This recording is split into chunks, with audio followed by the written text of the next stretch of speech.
É difícil imaginar um cenário onde o UFC não é a principal marca de MMA do mundo, ainda mais com a qualidade inesgotável de eventos todo fim de semana, um programa extra às terças com Contender Series, o TUF que nunca morre de vez e o domínio no mercado global. Mas enquanto os políticos, puristas do boxe, vigilantes da boa moral estavam arrancando os cabelos sobre esse novo tipo questionável de entretenimento esportivo nos anos 90 e 2000, o Japão já estava se divertindo demais com lutadores de todo o mundo reunidos no ringue, usando luvas azuis e com porradarias sem limite. A nostalgia pode nos fazer olhar para trás com muito carinho para reconhecer que o Pride era o maior evento do mundo da sua época, mas que se dane. Então já deixa o like e se inscreve no canal, eu sou o Coutinho do MMA no Ponto e aqui vão 10 coisas que faziam do Pride melhor que o UFC. Número 10. Lutas entre categorias de peso. Atualmente parece que na hora em que alguém ganha um cinturão, o próximo passo é chamar logo o campeão da próxima categoria de cima e desafiar todo mundo, menos os próximos candidatos que realmente merecem. Agora a gente vê lutadores como Donald Cerrone e Anthony Pettis subindo e descendo de peso quando querem, mas o Pride era um lugar onde isso acontecia de verdade. Os eventos em categorias de peso viraram coisa do passado no UFC por causa das comissões atléticas americanas, já que as autoridades estaduais estavam relutantes em ver grandes disparidades de peso entre os lutadores. O Pride não só manteve os formatos do torneio vivos, mas abraçou com todas as forças essa ideia de adversários de pesos diferentes. Mas com apenas 2 torneios absolutos realizados ao longo dos 10 anos, isso não nos deixa com muito espaço para variedade na balança, mas teve uma boa quantidade de trocas de categoria para cima e para baixo na época do Pride. Além dos nomes óbvios que seriam pesos super pesados nos Estados Unidos, o Pride pode se orgulhar de ter tido o primeiro campeão duplo simultâneo de grandes eventos, com Dan Henderson detendo simultaneamente os títulos dos médios e dos meio-médios. Número 9. Contratos. Hoje em dia é mais do que comum ver lutadores se tornando agentes livres e trocando de casa, mas é importante olhar para trás e ver algo que diferenciava o Pride em relação ao panorama esportivo atual. A empresa não era tão restritiva com atletas como vemos agora. Os lutadores tiveram liberdade para lutar em outros eventos sem prejudicar seu lugar na franquia. Fedor, por exemplo, teve permissão para sair e competir no Rings Inoki Bumbaye de 2003, na época em que brilhava no Pride, além de continuar sua carreira no Sambo. Esse foi um dos pontos que dificultaram as negociações do campeão russo com o UFC.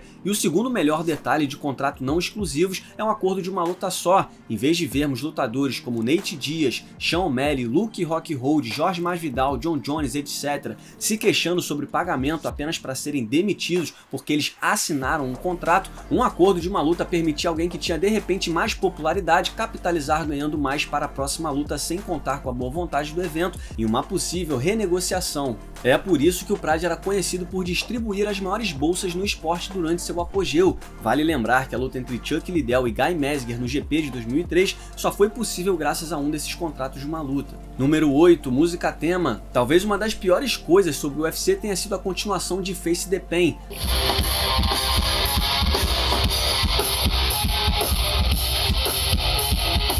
É claro que a música remete a uma angústia juvenil que alimentou o período de expansão do UFC, mas esse tempo já passou, né? Felizmente ela não toca mais na transmissão. No entanto, se você estiver na arena para um evento de pay-per-view, essa trilha sonora horrorosa que faz seus ouvidos sangrarem irá atormentá-lo quando o card principal começar. E se você estiver na arena, as chances são de que você será submetido a mais um new metal, por mais terrível que seja. Mas agora vamos comparar a música tema do Pride.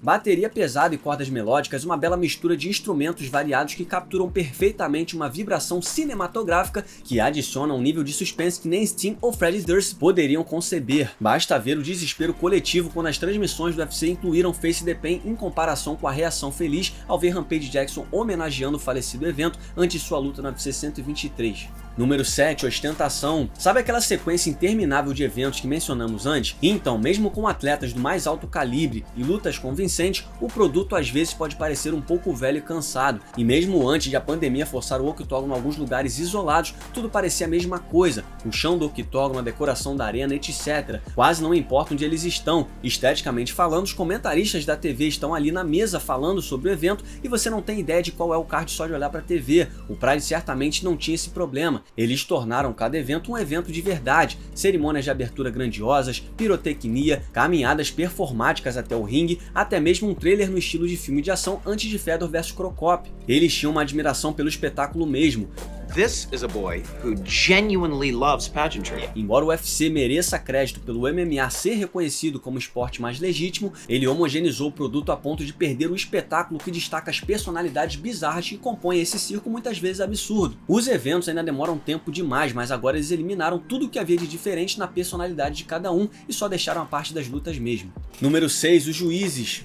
Embora a infame frase de Dana White, não deixe nas mãos dos juízes, seja excessivamente simplista e ignore a dificuldade de finalizar um oponente de alto nível, há uma razão pela qual ela foi repetida tantas vezes. Juízes de MMA adoram fazer uma cagada. Existem muitos exemplos de pessoas erradas que tiveram a mão levantada em lutas importantíssimas, e mesmo quando a pessoa certa vence, muitas vezes um placar estranho confunde todos que estão assistindo, se perguntando se um dos 3 juízes estava embriagado ou tem problema com matemática. Porque parte do problema é o sistema de 10 pontos que foi adotado no boxe. No Pride, em vez de conceder 10 pontos ou menos por round, a luta era julgada em sua totalidade, e isso geralmente significava que seguir lutando bem, conforme a luta segue, era mais importante do que ganhar vantagem no início e cozinhar no final, quando os momentos estariam mais frescos na mente dos juízes. Quando o Pride foi para os Estados Unidos, a comissão de Nevada supervisionou as lutas e eles tiveram que adotar o atual sistema de pontuação. Felizmente, nas 2 vezes em que o Pride cruzou o oceano, só uma luta em cada evento terminou por decisão. Manter distância dos sistemas de pontuação do boxe também ajudou a evitar que a mesma mentalidade fosse aplicada ao MMA, como lutas mais longas e uma lista menor de variáveis, o que torna essa pontuação mais adequada para a nobre arte, não para o MMA. Número 5, menos controle regulatório. Regulação geralmente é uma coisa boa, certo? A ideia por trás disso faz total sentido. Proteção ao lutador, segurança financeira e regras aplicadas de forma consistente são alguns dos benefícios óbvios, mas o problema é que os reguladores têm o hábito de tirar a nossa diversão, e se tem uma coisa que o Pride nos deu foi diversão. Basta olhar para os casamentos ridículos de luta entre Giant Silva e Yukihisa Minua, Minotauro e Bob Sapp, Fedor e Zuluzinho e muitos outros. Mesmo quando não era completamente absurdo e ultrajante, lutas no absoluto entre Crocop e Vanderlei Silva, por exemplo, não seriam permitidas nos Estados Unidos. Basta ver o que aconteceu quando o Pride fez um evento em Las Vegas. Imagina se cancelassem Mark Hunt contra Butterbean. Não haveria como impedir Sakakibara e Yakuza de casar essa luta sem as algemas do governo. E sim, o foco constante em testes e suspensões por doping é compreensível para fins de segurança, mas isso não significa que ver monstros bombados não seja divertido. Inspirados nas origens do pro wrestling japonês, os lutadores não só foram autorizados a se aditivar, como foram contratualmente incentivados a fazê-los. Somos todos hipócritas agora? Eu não sei, talvez, provavelmente. Número 4, luvas diferentes e nada de uniformes. E embora esse seja o momento perfeito para continuar a criticar o acordo do UFC com a Reebok, isso não seria tão justo assim. No que diz respeito à individualidade, o UFC e o Pride estavam empatados na sua época. Na verdade, foi no UFC que Anderson Silva tornou famosos seus shorts pretos e amarelos e Rampage Jackson usou correntes no pescoço antes de suas lutas. E sim, usar kimonos era legal, mas sejamos honestos, eles não eram exatamente os mais funcionais conforme o esporte evoluía, mas o Pride estava muito à frente no que dizia respeito às luvas, como vemos uma abundância de dedada no olho, além do fato lamentável de que a trilogia para determinar o melhor peso pesado do mundo foi parcialmente decidida por elas. É incrível pensar que o UFC se contentou em continuar usando luvas que encorajam os dedos estendidos. Com um design curvo que impedia os dedos de apontar completamente para frente, cutucadas eram muito menos comuns no Pride. E antes que qualquer um de vocês espertinhos diga qualquer coisa sobre a exigência de ter dedos livres para agarrar, isso não era problema com as luvas azuis do Pride. Além disso, a luva curvada ajudava a reduzir mãos quebradas, outro problema comum no UFC. Até o Bellator embarcou com um estilo semelhante para proteger seus lutadores, embora os designs existam, incluindo um criado pelo treinador Trevor Whitman. Até agora o UFC passou longe de tentar resolver esse grande problema. Número 3, lutas entre eventos. Caso você tenha esquecido a desdenhada de Dana White quando questionado sobre lutas entre eventos diferentes, deve lembrá-lo porque que a organização de MMA número 1 do mundo pensa o que pensa sobre parcerias com concorrentes. With who? With Bellator. With who?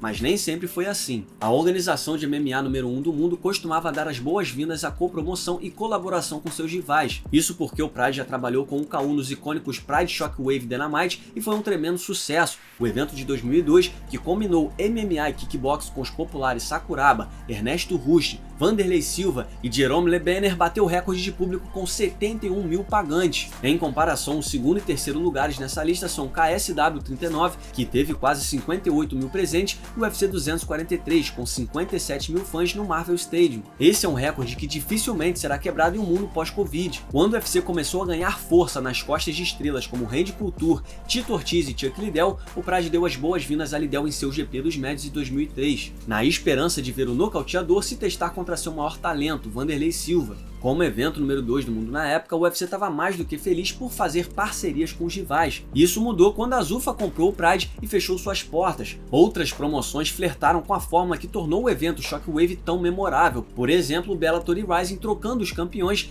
Darion Caldwell e Kyoji Horiguchi, e realizando um evento de fim de ano em 2019. E antes que venha outro espertinho nos comentários falar sobre a copromoção entre Floyd Mayweather e Conor McGregor, o UFC não era o lado A nessa negociação. Número 2. Torneios. Se você já é fã do esporte há muito tempo, você deve se lembrar com carinho dos torneios, como os lutadores agora são forçados a jogar o jogo do trash talk da política para ter chances de título que seus resultados no octógono já garantiram por mérito, e mesmo assim você não tem nem a oportunidade garantida de verdade. Tudo depende da boa vontade da empresa. Mas os GPs eliminavam essa incerteza com um caminho claramente definido para o cinturão. Com a aprovação maciça do MMA nos Estados Unidos, o UFC abandonou essa ideia em grande parte, já que seus primeiros eventos apresentavam torneios nos quais um lutador poderia ter que competir 3 vezes em uma única noite. Forçados a mudar o formato por causa da preocupação com a segurança do lutador, eles escolhem uma abordagem muito mais subjetiva para subir nos rankings. O Pride certamente teve sua cota de lutas sem sentido, mas o GP se tornou um marco na organização que ajudou a criar estrelas como Maurício Shogun e Dan Henderson. Lembra só a empolgação que cercava os torneios nos anos mais recentes para se ter uma ideia de como era no Pride. O torneio dos pesados de Strikeforce, que contou com 5 veteranos do Pride,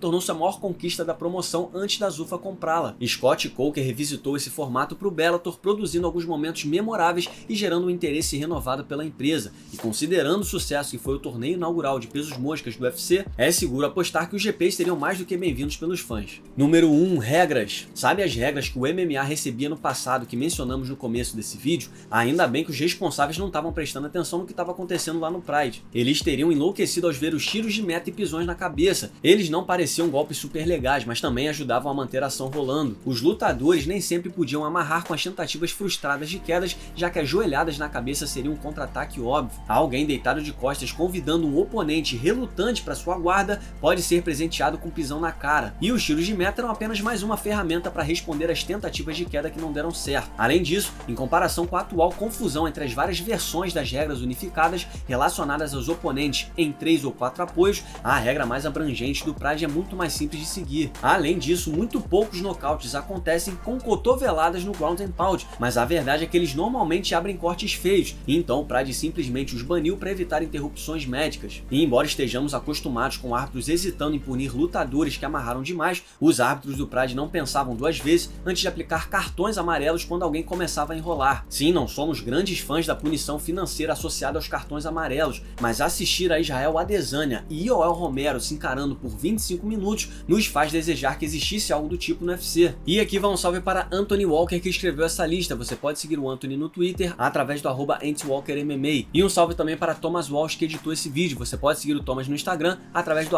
@BigBeatVisual. Muito obrigado por nos assistir. Não se esqueça de deixar o like e se inscrever no canal. Nós teremos vídeos semanais por aqui. Deixe também o seu comentário sobre o vídeo logo abaixo e siga-nos nas redes sociais. Muito obrigado mais uma vez e até o próximo vídeo.